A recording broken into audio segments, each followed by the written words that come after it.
Gridiron Grinder! Hut hut hike! Bam! We're rolling. It's Friday night, Gridiron Grinder time.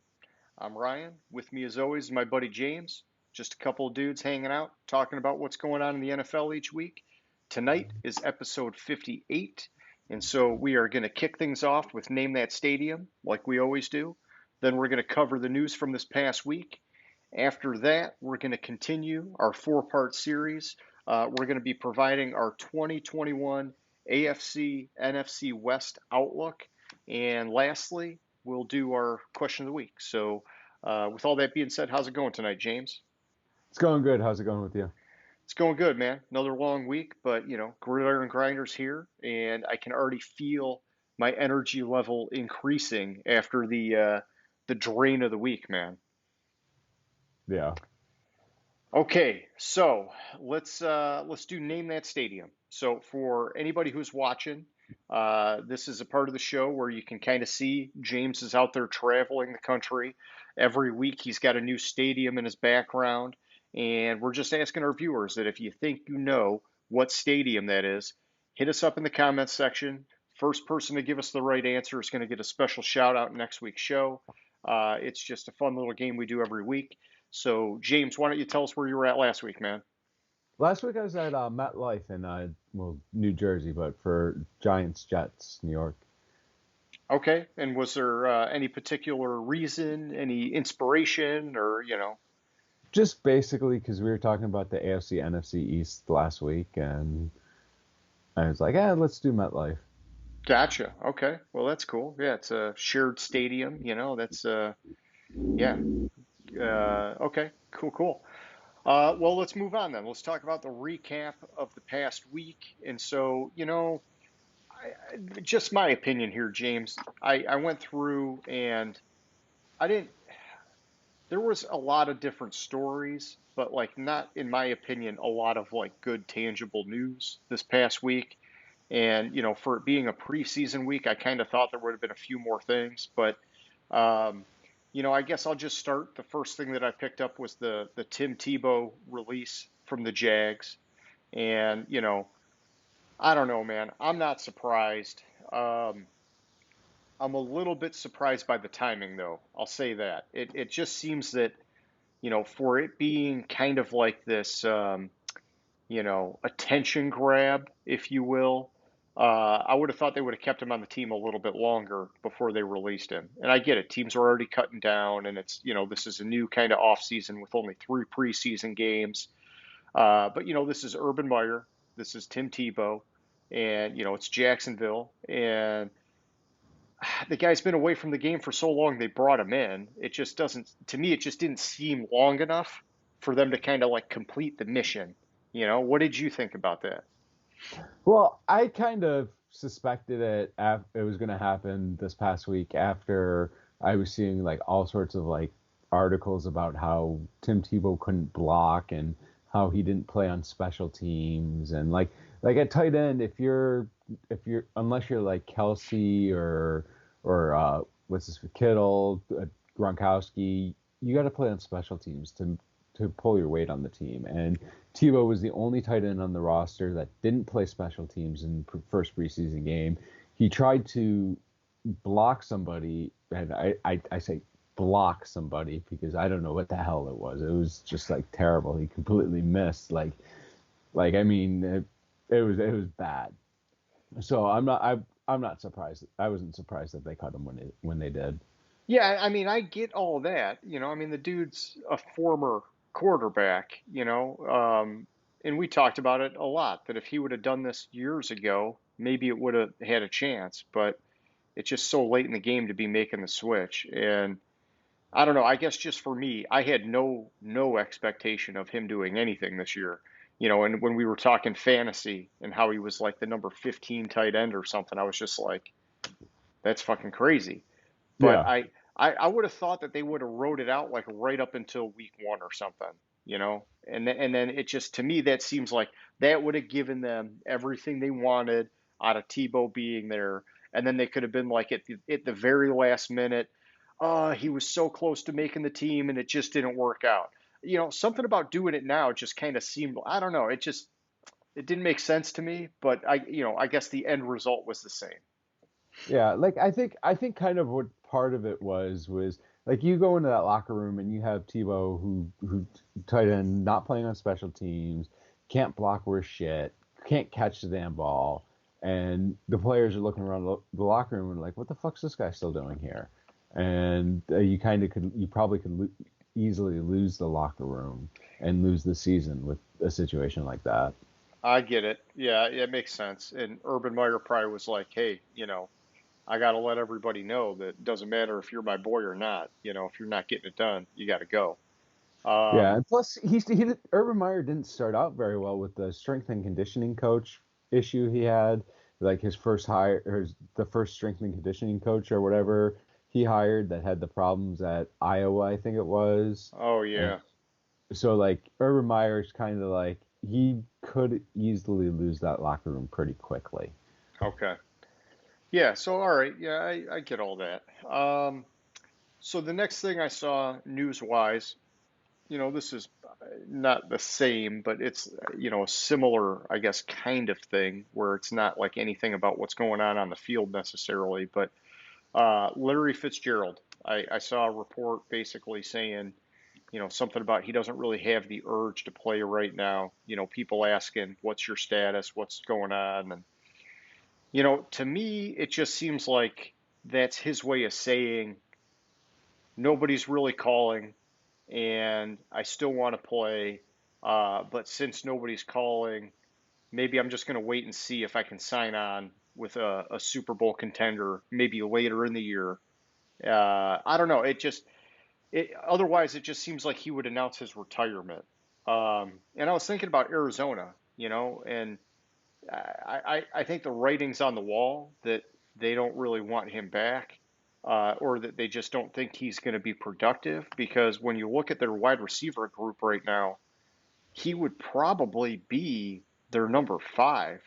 I mean, you're talking Hopkins, AJ Green, the rookie, what's his name, Rondale Moore, and then they still got Christian Kirk.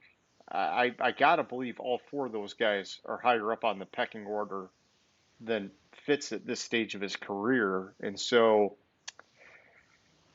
this is tough, man. Some of these guys that have these great careers and then at the very end like this, they drag them out. It's like it makes me bummed out. It's like sad. It's like, man, I don't know. Like, how does he get a happy ending? Yeah, well, a couple things with it. Earlier in the offseason, I heard is it Kime, whoever the GM is in Arizona, and he talked about and he was asked directly about Fitz and if he was coming back. He said, I haven't heard from Fitz. If he wants to come back and be on the team, we'll sign him. But he's still deciding what he wants to do this year. And he actually the announcement of him it was he doesn't have the drive to play this year, which Ah, and that's the specific because I actually heard the quote because he's doing a weekly spot with our show on XM radio with Brady and Jim Gray or whoever does like the guy that's like really buddy with Brady that like every Monday night during halftime of the radio broadcast does an interview with Brady. So they're doing like a weekly 1 hour show, and he was asked about it. He said he didn't have the drive right now to play the game, okay. and and not being 100%. Football is not a sport where if you're not 100% there, you shouldn't It's be on the not going to field. work. Yeah. Yeah.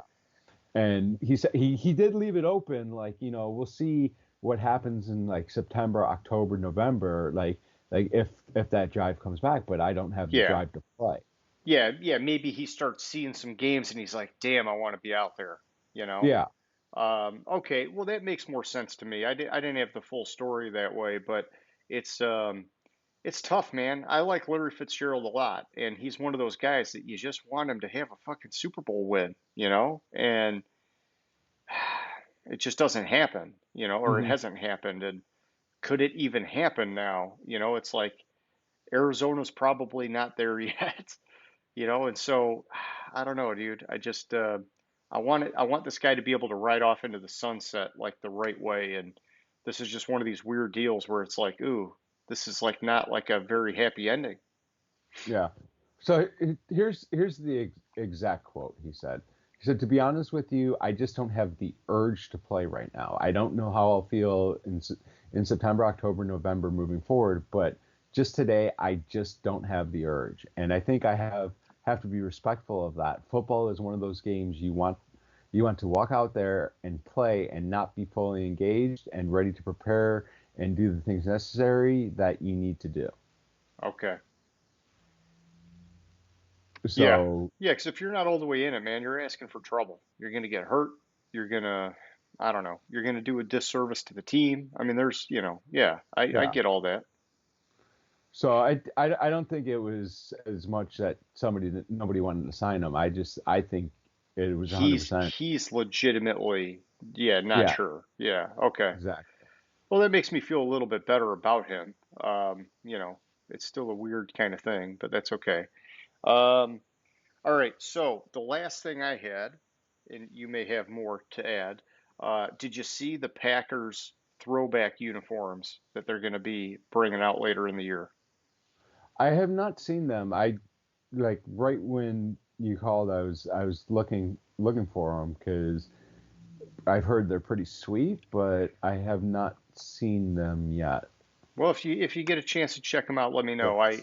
I read that they were inspired by the 1950 through 1953 uniform that they had. I thought they looked pretty cool, man. I liked them a lot, and so yeah, I think that's cool.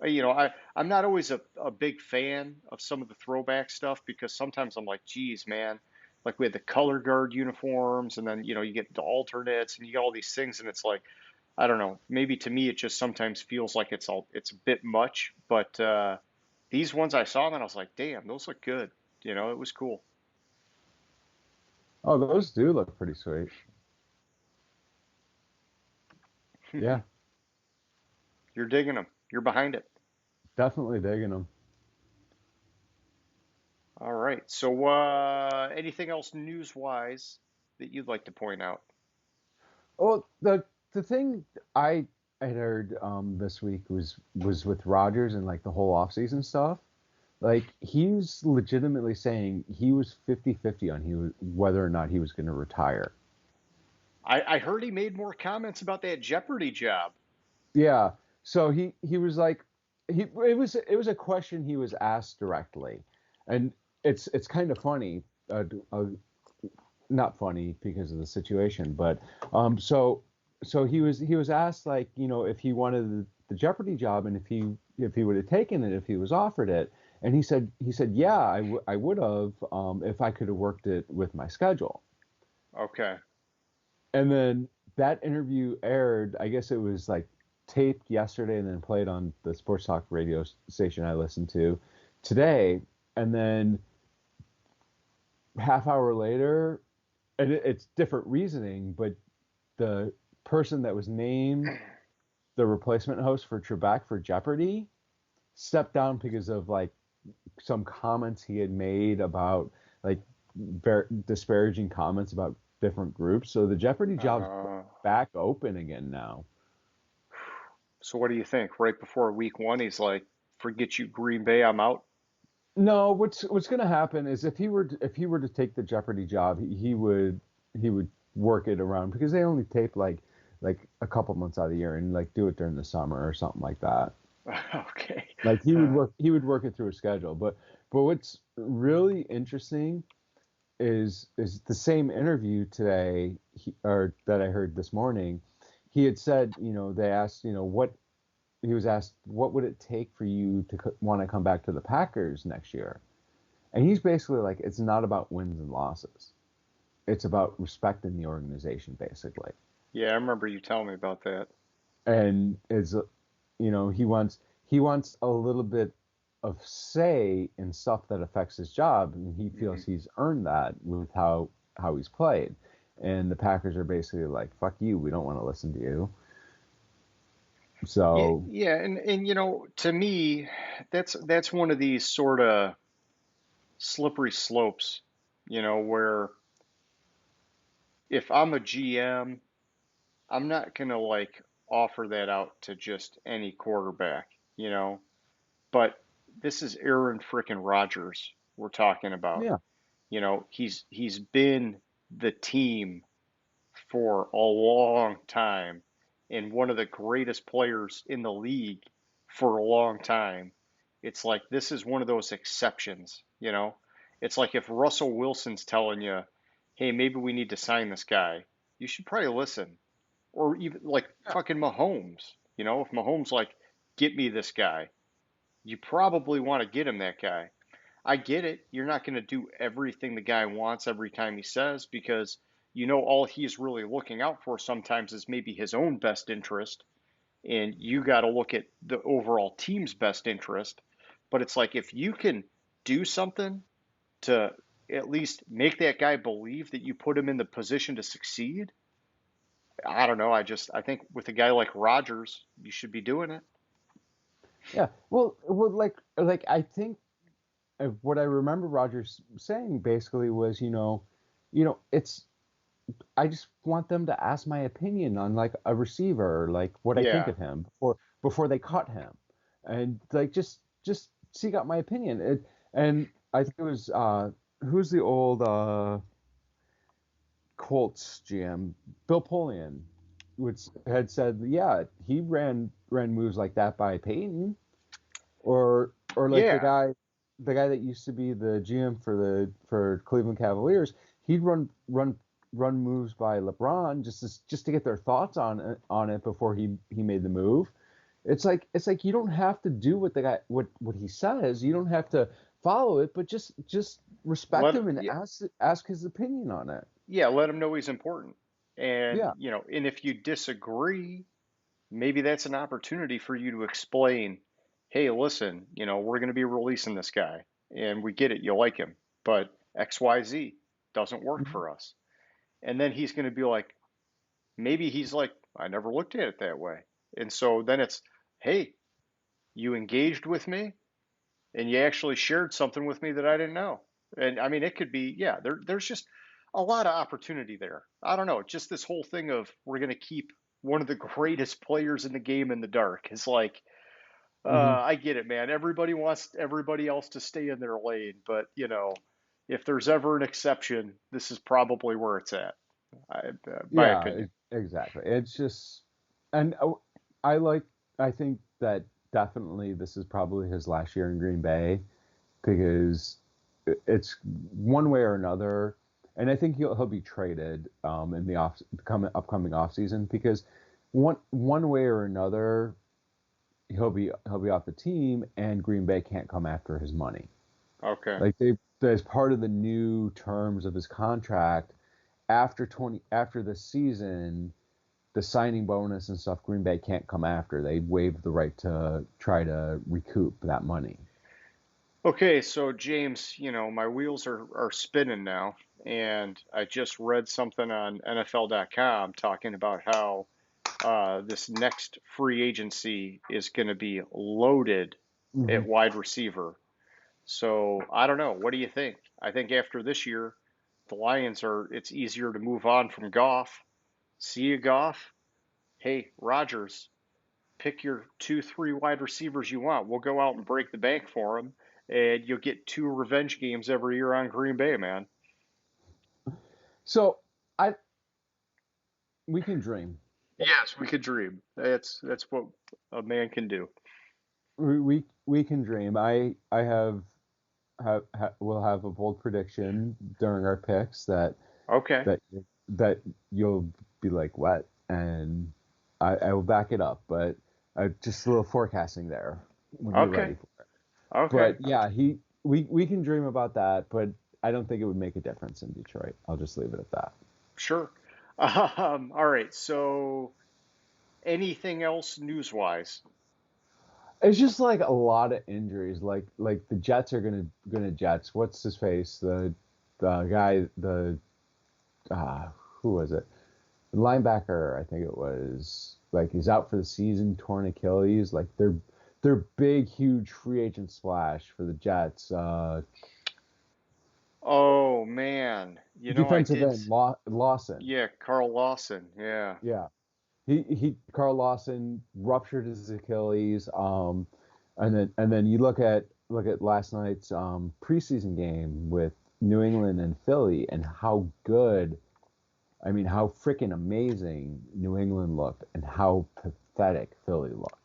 Yeah. And it's tough because it's like I think everybody was expecting Philly to look bad, you know, but and so does that mean that New England looked that much better just because Philly really is that bad?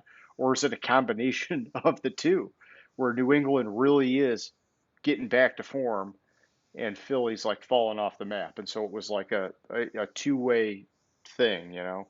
Yeah, and but the one thing about it was with I think there's a legitimate QB um, Okay, competition there okay. Let's pump the because brakes here, James, because I got something on that later. It's part of our our question of the week.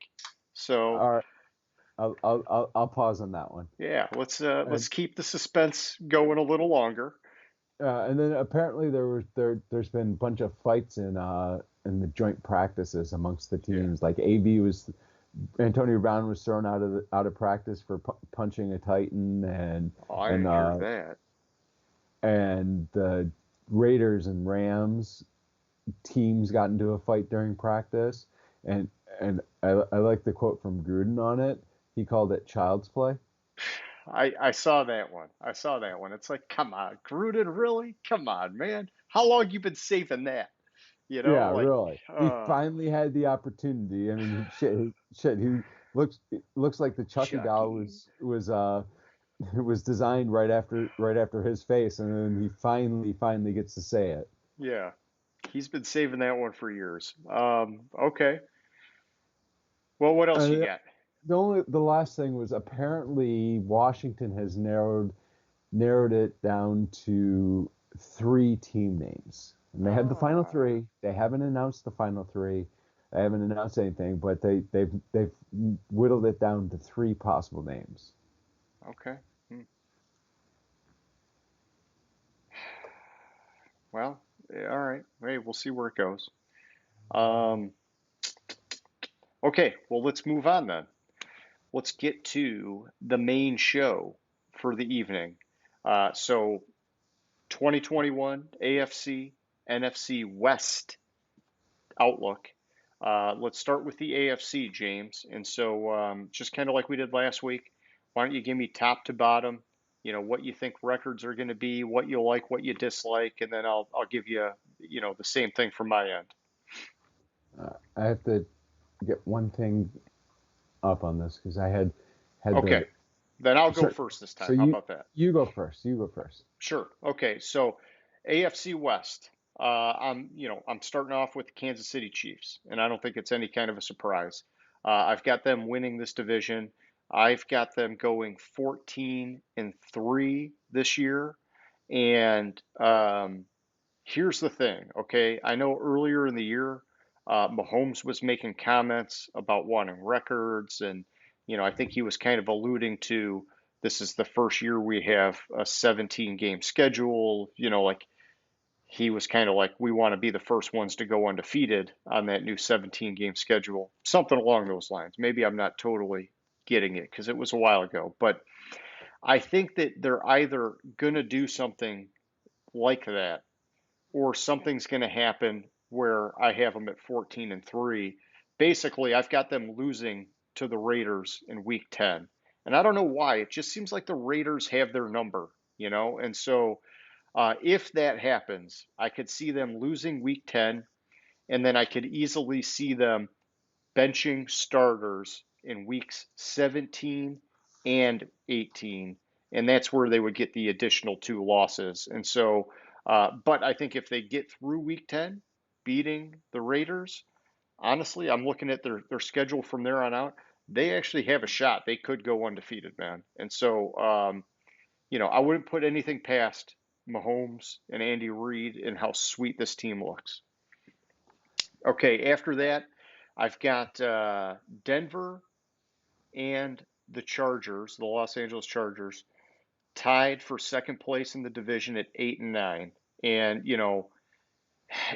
I went back and forth about which one would I be given the edge on this, and I'm just not totally sure. But so I got them both at 8 and 9. Um, when I think about Denver and what they did on defense, I get excited, and I think there's potential that they could end up doing better than this. It's just when I look at the schedule, I'm having a hard time seeing where. With the Chargers, you know, my gut instinct was that they should be better than 8 and 9 this year. But I do go back and I look at how good of a year Herbert had, and I'm kind of just like, okay, I don't know, what did they win? 5 games or something last year? I can't remember off the top of my head, but I just thought, for him having that good of a rookie season, I would have expected them to squeak out a few more wins. And so I do believe he's going to be better this year. But they've got new coach, they've got a lot of new things going on, and I guess I'm just kind of tempering my expectations a little bit. And so I think they have definitely potential to beat 8 and 9, but that's where I got them right now. And then last in the division, I got the Raiders. I've got them at 7 and 10.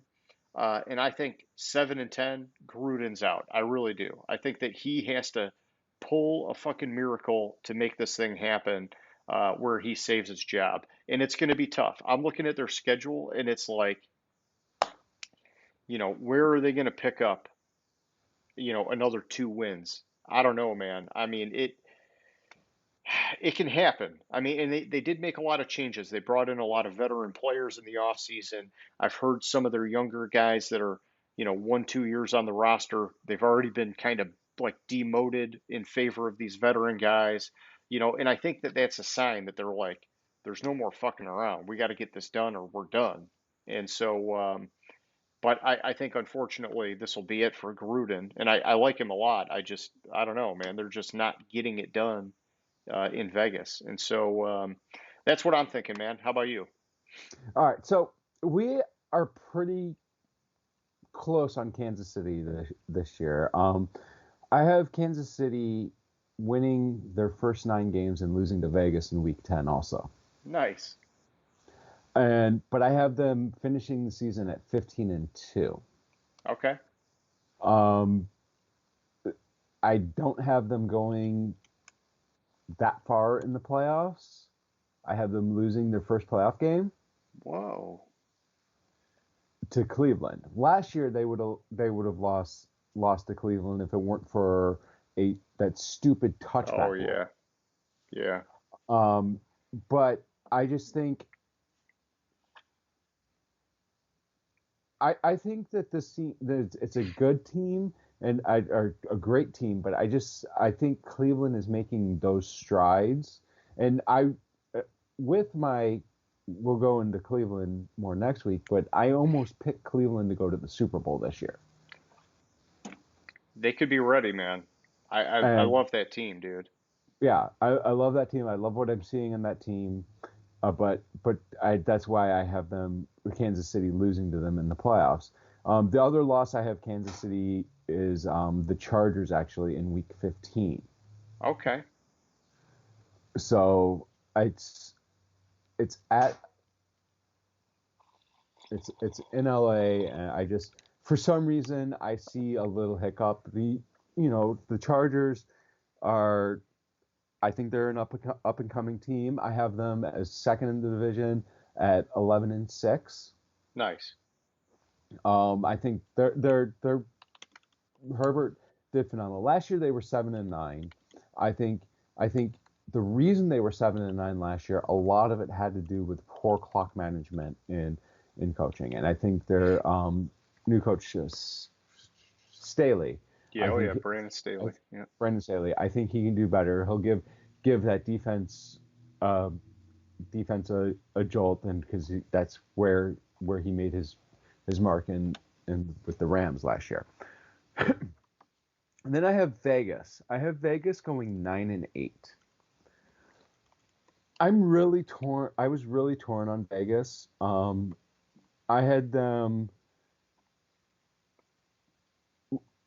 starting the season out 1-3. I think it's a hard stretch to start the season, and I they have got a the couple same thing. Yeah. they have a couple hard stretches in the season, but in between they have the ability to win some games, and that's where I have them I have them winning their games. They win a bunch they go 1-3, then win a bunch in a row, and then they lose like their next three, and then they have a win, and then they go loss, win, loss. Yeah, like So 12 through 15. That's one where I could see them losing 3 or 4 of those games. Yep. yeah, exactly. So and that's think they have pieces in their schedule where it looks easy for them and they should win. But I could easily see them going 6-11 or 7-10 with their schedule too, because they a lot of times the bugaboo with Vegas or with the Raiders, especially under Gruden, is they lose the teams they should beat. Hmm. Like last year, they Yeah, they almost lost to almost. the freaking Jets. Yeah, I was just gonna say that. Yeah. The year Okay, so before, they did. They got their asses kicked by the Jets. at 9-8, do you have them getting in the playoffs? No, I don't. Okay, so do you think Gruden stays with a winning record but missing the playoffs? I don't know. Okay. I think I think that which Carr is it? David Carr or Derek Carr? Derek It's Carr. Derek Carr. I think Derek Carr should be more entrenched as the Vegas quarterback than Gruden is as coach, Yeah. because Gruden hasn't shown that he can do it. He had that little bit when he was in Tampa Bay, but that's all he really has showed with the teams. Well, and I think Derek Carr already has all the Raiders like passing records. So, Yeah, I mean, they I think they're behind him unless they could get like an Aaron Rodgers or something like that to replace him. It's the classic This is the classic Matt Stafford, Jay Cutler, Philip Rivers, sort of like situation where the guy is good enough that you can't get rid of him, but he's not good enough to get you over the hump. And so it's like, exactly. you know, you don't want to be the GM that gets rid of him and then you got a shitty rookie quarterback and then you get fired. You're like, well, I mean, I might be able to squeeze out another couple years if this guy just gets it done, but he's never going to get it done. And I think that with Carr, it's like, what was the year they had? What's his face? The old linebacker guy as their coach, Oh, Jack Del Del Rio. Rio. Yeah, they had a good year with him, and it's like, he just needs all the things to work right around him, and then he can get it done. But I don't see Carr ever being a guy that can put the team on his shoulders. Well, and a lot that year with Del Rio, he did basically put that team on his shoulders. And what happened? He got hurt, and the team collapsed. Okay. And they went to the playoffs, and they started like some guy that didn't even play during the regular season, like their fifth string quarterback in the playoff game at Houston. It was bad. Like they just had injury after injury at quarterback, and that year Carr would have won the MVP if he wouldn't have got hurt. It's like Wentz would have won a couple. Was it 17, 16 when Yeah. Yeah.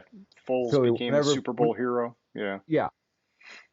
But back to your question about 9-8 and missing the playoffs, I have New England. Last week we talked about it. I have New England at 10-6 and not in the playoffs. Oh, all right. Well, then, yeah. I mean, then you would have them missing. I get it. Well, you already told me they were going to miss, but yeah. Okay. Yeah. So you I'm got some sorry, tough. 10-7, not 10-6. 10 Uh, 10-6. I got you. Yeah, you got some tough teams in the AFC, is what you're saying. Yeah. Okay, so And then then yeah, at the finish it up with at the Denver bottom here, man. I have Denver. I have Denver at 6-11. And I think this is a talented roster except for at quarterback. And that's my issue with Denver. I think if like what I was talking about, the rumors of Rodgers being traded or wanting to go to Denver, I think you put a quarterback on this team that can play. You put a Rodgers. Heck, you even put Derek Carr, or you put Goff on Yeah, this team, yeah. and this is a Super Bowl team. but I think their Yeah. quarterback holds them back this year, and they end up going 6-11. If they had a serviceable quarterback, Yeah. I would have this. I would have them probably flip the record at 11-6. It just seems to me like they're fooling themselves if Drew Lock ends up being the guy. You know, Hmm. Bridgewater is a safer game managing type of quarterback. You've got the defense, you've got the running game, and you have plenty of weapons at wide receiver where a good game manager should be able to capitalize on that. Man, I just get behind Bridgewater. Just do it. See, That's your best see, chance. I don't think. I actually think Locke is a better option than Bridgewater. He's got a higher ceiling, no doubt, if he can get it together. The problem is his maturity's not been there, and he can't fucking take care of the ball. You know, Bridgewater, like, here's the thing, their defense is good enough that if you're not giving away the ball, you're going to be in some games, man. I don't know. Yeah, but see, I, the thing I look at with Bridgewater, and it has to do with like some rumors that are circling around. Uh, Basically, in Carolina, from what I hear, the owner, whatever his name is, went to the GM and said, "Get this fucker out of here. oh, man. Just get his ass out of here. Okay. Like we're done with him." Basically, they just got tired of his shit, whatever shit he was pulling there. Well, Um, he's a billionaire owner that probably was like, I can't have a plain vanilla quarterback. I need to have some spice on this team so that we can freaking sell some tickets and make some action, man. Yeah, but you say Bridgewater's the safer option. Last year, Bridgewater had 15 touchdowns, 11 interceptions. Okay. So, yeah, he's not as safe as I thought. I mean, Drew Lock was about the same. Drew Lock was 15 touchdowns and I'm sorry, 16 touchdowns, 15 interceptions. But Drew Lock played in two less games than Bridgewater. Okay. Well, agree to disagree, James. You bridge the gap a little bit, but I don't know. I'm still favoring Bridgewater. Okay. Anything else there? Are you ready to move on to the NFC West? I'm ready to move on to the NFC West. Okay, NFC West, since I started the AFC first, I'll kick this one off again. This one was an interesting one for me, and I was actually looking at it earlier, trying to figure out how I unravel this mess.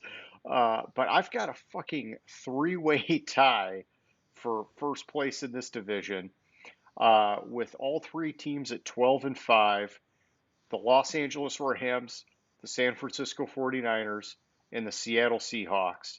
And if I had to just dart throw and guess, I would probably, and this is there's no like secret sauce to this. I would probably give Seattle the tiebreaker of these teams.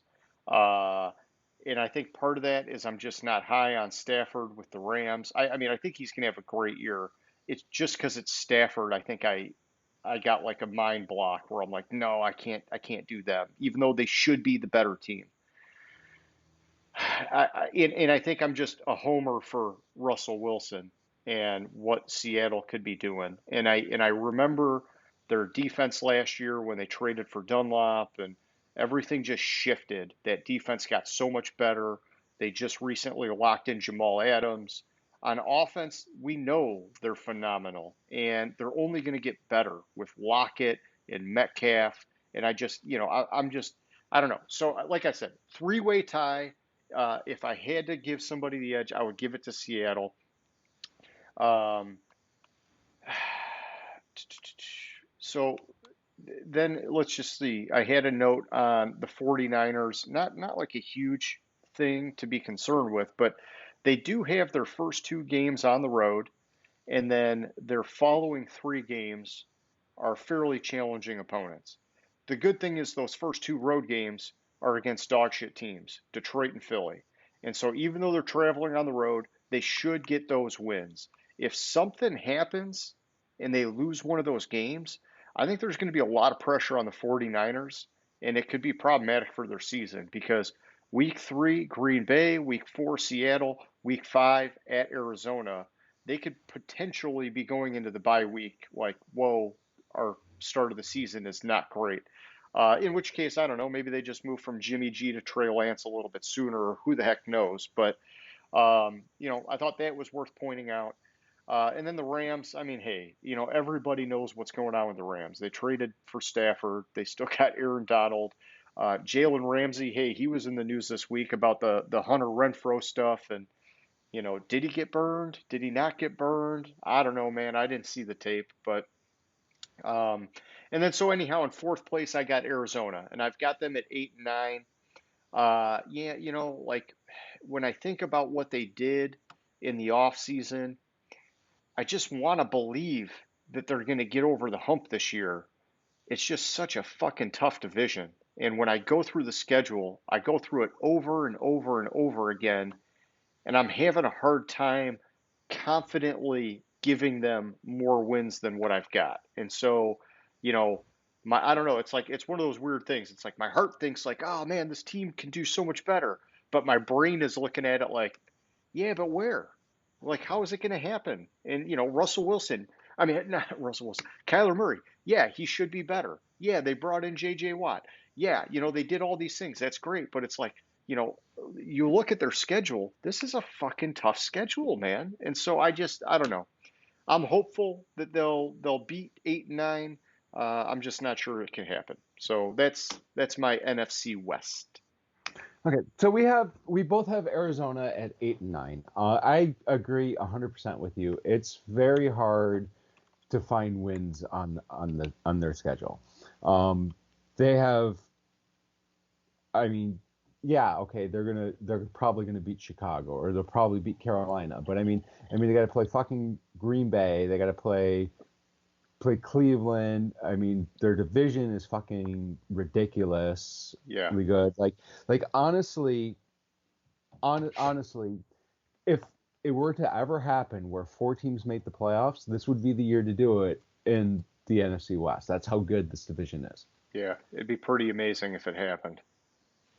Then you move up. I have San Francisco at 12-5. Okay. And I mean, we're basically on the same page with them. I have like, I think probably I have a surprise loss to Arizona for San Francisco.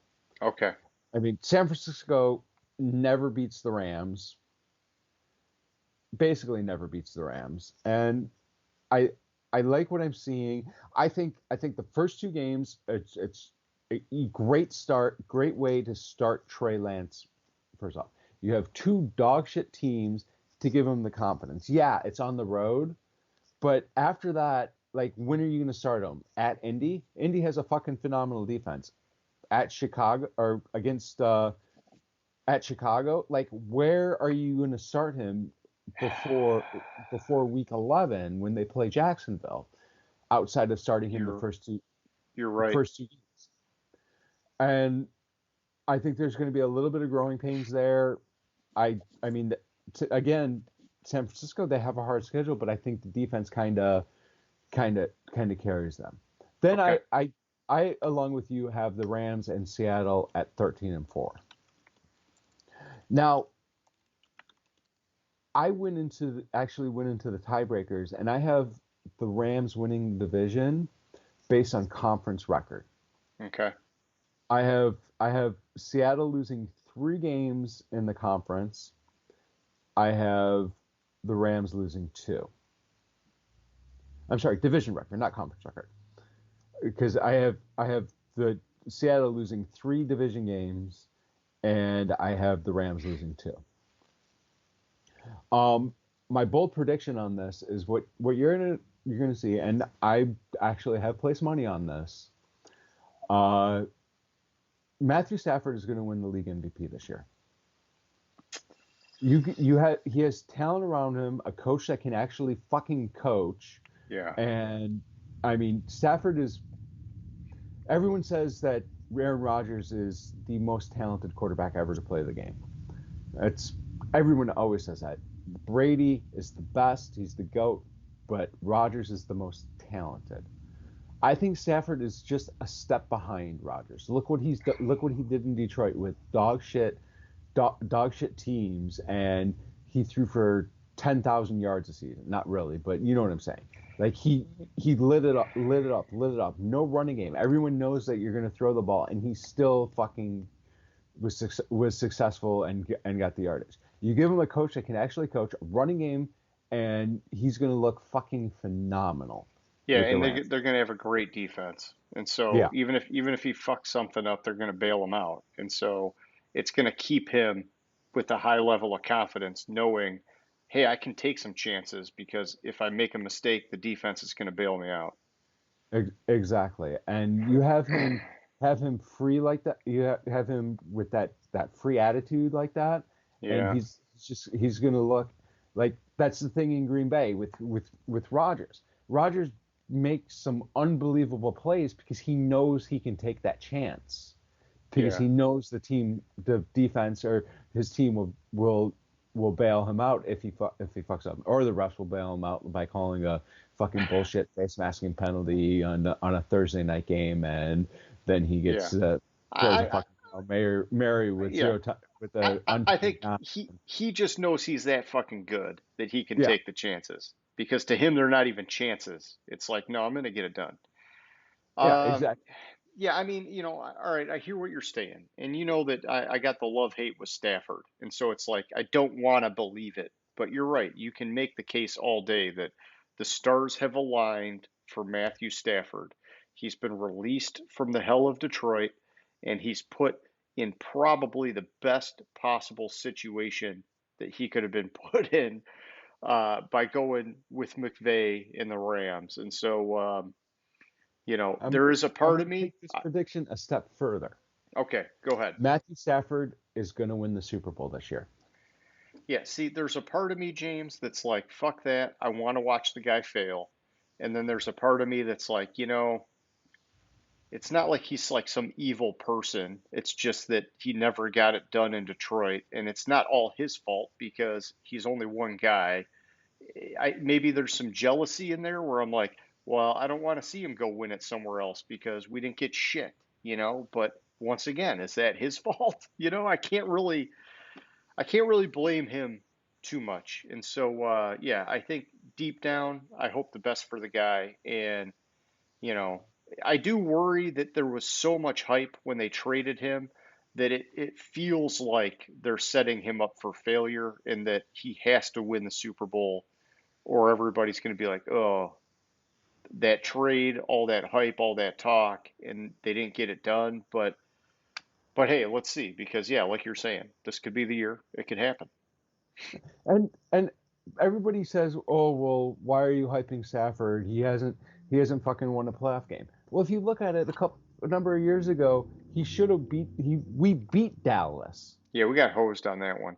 But It that's was a but phantom pass interference, a fucking bullshit but a non-catch lot of that call. a lot of that is his record against playoff teams is piss poor.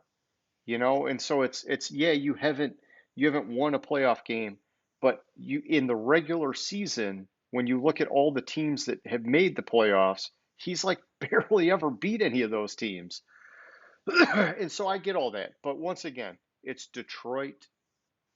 It's not him. So I got to remind myself of that this is Stafford and and then you got the Lions. The Lions are and hopefully it's a new day for the Lions and that we're in year one of what's going to be a successful rebuild.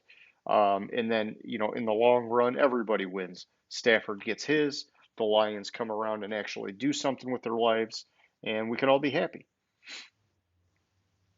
Hopefully, Yeah. And I'm going to be patient. I'm not expecting shit from the Lions this year. So, I mean, I didn't expect shit from them last year. I thought the bitch was going to be burning down, and it did. But, um, you yeah, know, I was way too high on them last year. I don't even want to go back and look at what I thought they were going to. no, It's bad. I'm not going to do that to you, James. I'm not going to do that to you. And I hope one day you save me from that embarrassment as well. But it's Now tough I got because myself curious about it. yeah, because when you love a team, you read into things maybe more than you should. And for me, I think it's like I've been burned by them so many times that almost every year I look at them and I'm like, nope. And in fact, this year was like the first year in a long, long time where I liked a number of the moves that they made. They were Mhm. uncharacteristic from what we've seen of this team. I'm a huge fan of how they were building from the trenches, and everything in my mind says, hey, if they win more than 4 or 5 games, that's a successful season for me. But if they only win 3 games, I'm fine with that too because it's year one of a fucking huge rebuild. And so, I don't know. I like what they're doing, but they got a long way to go. Yeah, they do have a ways to go. I think um, I the story is being burned by them. Who was it? Caldwell's last year was that 2017? Yeah, would they go 11-5 or something? But didn't they start out like 5-1 or something like that? I'd have to go back and check. Um, Because it was at some point during that season, the wife had asked me something about like the Lions making the Super Bowl, and I just started laughing at it. yeah, Like, there's no way in hell that they were going to make the Super Bowl, and I still believe that, and I would love to see it yeah. in my lifetime, but I it won't happen. here's what I remember of the Caldwell era. I remember that the players liked him. I remember that he was a little bit on the soft-spoken side, and I remember that every week he got criticism for how he managed the game. A lot of people seem to think that he always had some kind of weird lapse in judgment with when he called timeouts or when he challenged plays or when he did certain things. And, a lot of people kept saying, well, hey, if he didn't do that, he would have had that extra timeout at the end of the game and maybe they had a chance to win or it was stuff like that where it was like, he never had a chance, man. The media was all over that guy, and it was tough because when you looked at his record, the guy actually found a way to win games on a team that, like, as soon as he was gone, immediately went to the fucking crapper, man. Hmm. And so I think it was around Christmas that the wife asked me that because they were like 9-7 or something that year. It might have been the Okay. year before. It might have been the year before actually. Like it was one of the years. Like they started off on like a tear, and I know there was a yeah, Rod Marinella year where they started like 7-1 or whatever, and then it no, it totally was flipped.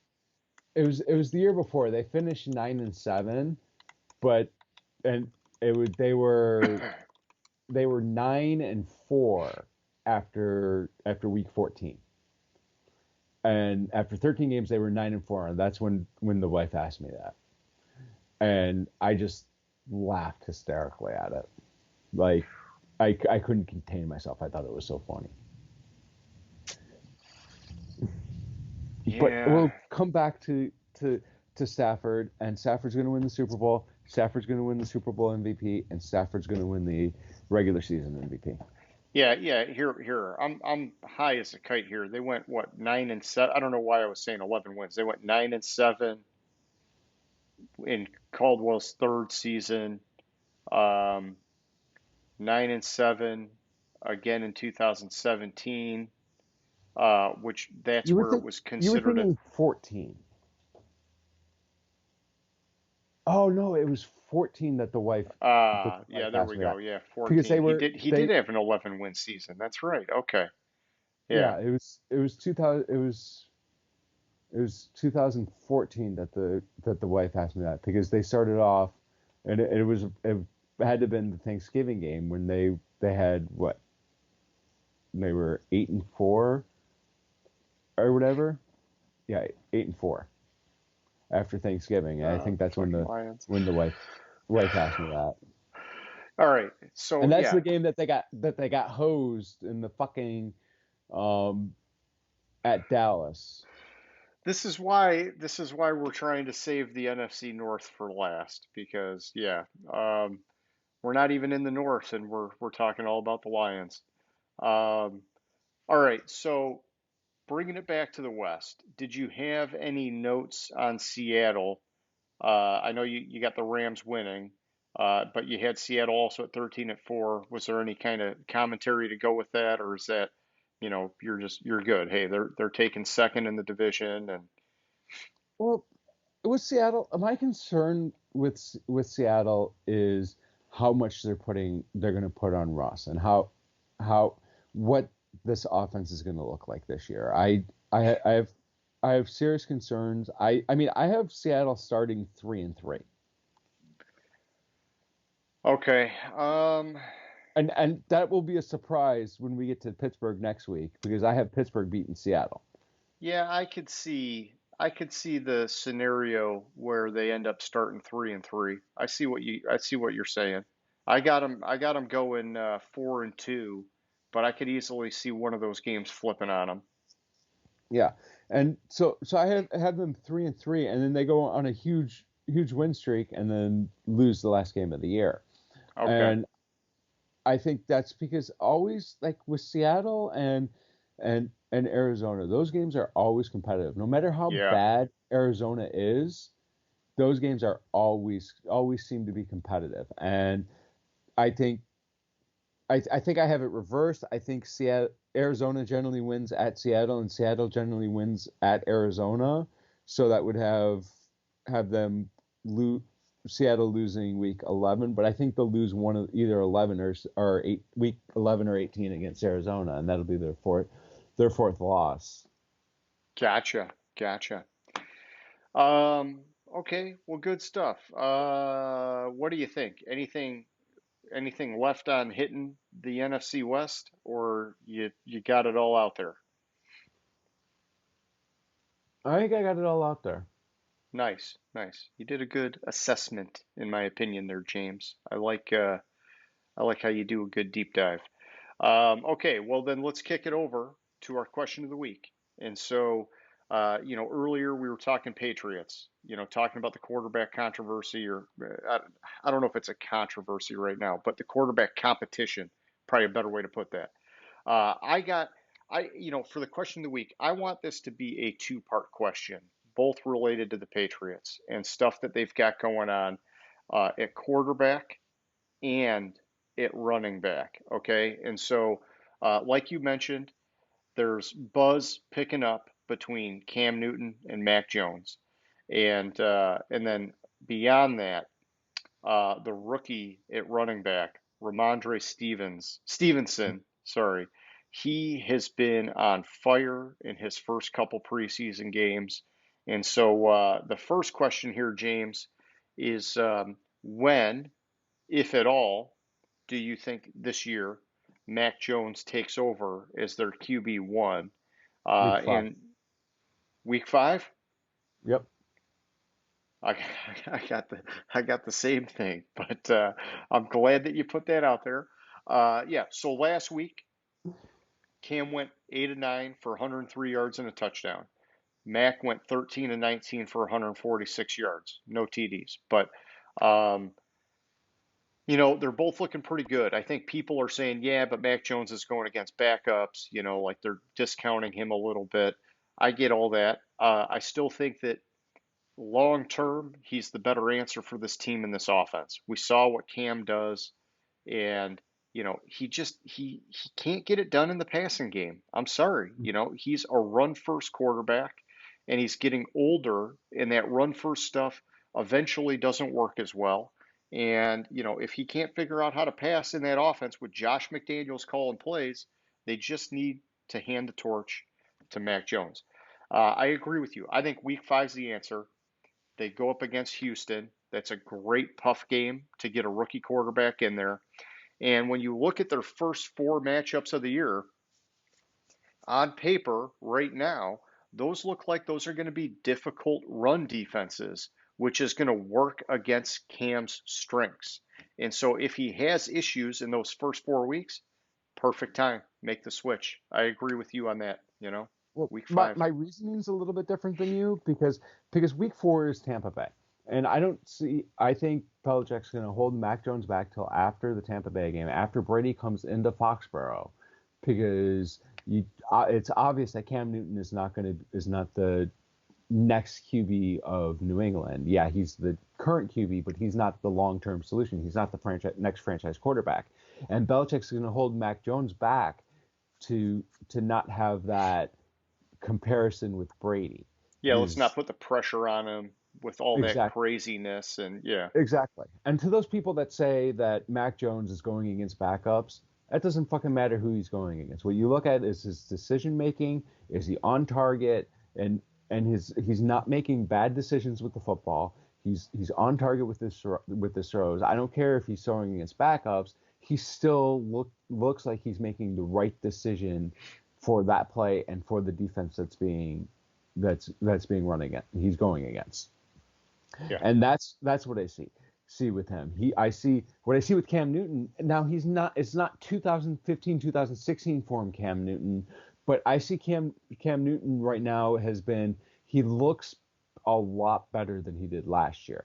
Yeah. It's preseason, I understand, but last year you gotta remember that he came in. What was he signed mid-July last year to come into New England? There was no off season. Then after week 3, he looked good up until week 3, week 4, he got COVID. Yeah, that derailed things. Yeah. And that derailed the entire season for them. So I think Belichick sees that and thinks Cam Newton is that player, and Cam Newton's kind of showing it. So Belichick's going to roll with Cam Newton for a couple weeks also, for a couple weeks because of that. But he's going to extend it to after week 4 to not give the comparison with Brady. Yeah, I think the COVID thing's a good point there. And I think that also, Cam's got to know this could be his last shot to be a starter. And so I got to believe he came into the season busting his ass as hard as he could because this could be his last shot. And so he's going to be on a tight leash. And, we'll see how long he can hang on to it. But yeah, it's cool. We both got week 5. So then the second part of my question is as it pertains to Ramondre Stevenson, their rookie running back, over or under 1,000 total yards for this guy, keeping in mind he's a rookie. There's been a Under. lot of there's been a lot of hype for Damian Harris, not Harrison, this offseason, and I'm still high on him. Stevenson, this past week against Philly, 15 carries, 66 yards, 4.4 yards a carry, and a touchdown. Last week against Washington, 10 carries, 127 yards. Obviously, that's huge. That's 12.7 yards a carry. He did have like a monster breakaway in 2 TDs. They still have Sonny Michel. They still have James White. You think he comes in under 1,000 total yards? Okay. I'm Not gonna much, say, but I'm gonna say I think he gets over it. I think that this guy. I will say this: the one thing that makes me pause is that he did lose a fumble in the game against Philly, and that could have him in the Belichick doghouse very easily. But I also look at this group of running backs, and it just seems clear to me that Sonny Michel has fallen out of favor, and James White, I think, is like already like solidly into decline. And that's where the opportunity comes in for Stevenson. I think Belichick still wants to have the running back by committee, and I think it's going to be heavily with him and Damian Harris, which I think if they put the bulk between those two guys, knowing that this is a run first team, I guess it all depends on what happens with Cam and how much he's running. But I think a scenario exists where this guy gets over 1,000 total yards, and it'll be running and receiving, but it'll get there. And I don't know that he's going to get it. Total yards. That's what I'm I'm saying. sorry. Total yards. Yes. Over. Okay. There Over. we go. I heard it as rushing yards. So, yeah, well, I said that. I meant total yards. Oh, And so yes. Okay. All right. So we're both on the over. I think they're going to get him involved, man.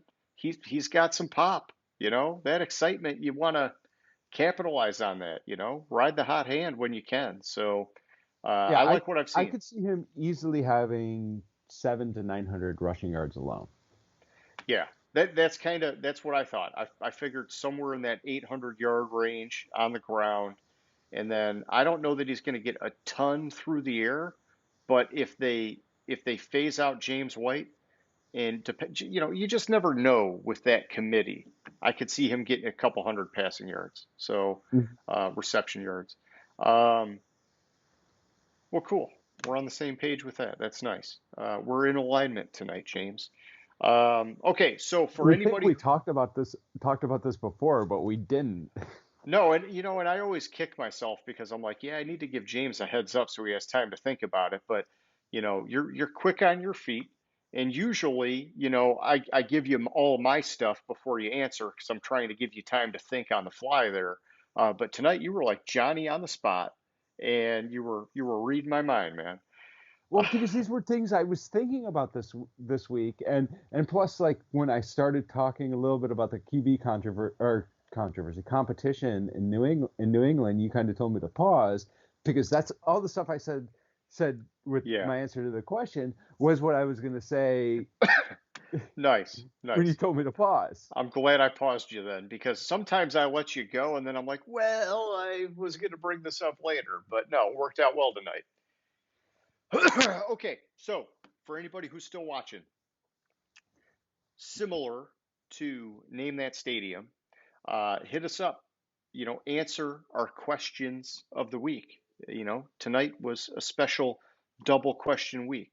We want to hear what you think. Are we crazy?